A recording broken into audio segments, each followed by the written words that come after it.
Welcome everyone. In this video, we will see how to configure S7 client. To know more about S7 client, navigate to Process Manager window. Click on Process, Add Remove Process. Click on plus icon, search S7 client.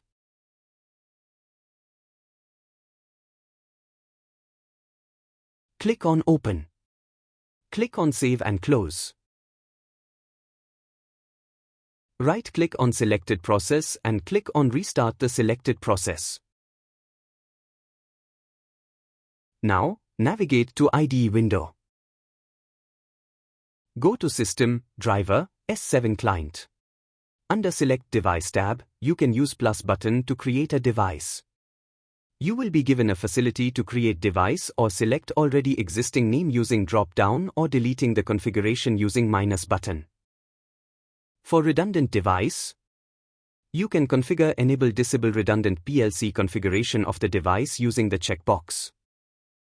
For redundant network, you can configure Enable Disable Redundant Network configuration of the PLC device using the checkbox.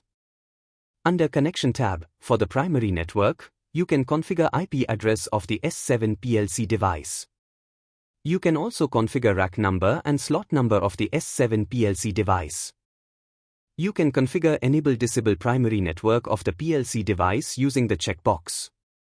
For redundant network, you can configure IP address of the S7 PLC device.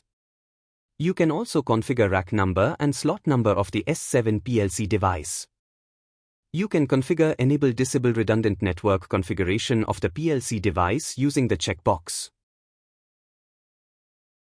Under State tab, in the Primary field, you can find the connection state of the PLC device primary network. This field describes when device is connected to manager. If connected, the state would be displayed as connected, else it would be displayed as not connected. Under Secondary field, you can find the connection state of the PLC device redundant network. This field describes when device is connected to manager. If connected, the state would be displayed as connected, else it would be displayed as not connected. Active PLC field. You can find the name of active PLC connection here. Under Redundant Connection tab, enter the similar details as Connection tab for primary network and redundant network. For Advanced Settings, navigate to Advanced Settings tab. You can use Timeout field to configure the connection timeout of the device. You can use Request Timeout field to configure the request timeout to the device. You can configure Enable Disable status of the device using Enable Device checkbox. You can use Save button to save all the details in tag database. You can use Exit button to discard changes and close the screen. For channel settings, open Tag Editor using shortcut Ctrl+T. Select the desired tag from User's tag list. Right-click on it, choose Insert Config, and then select Channel Setting.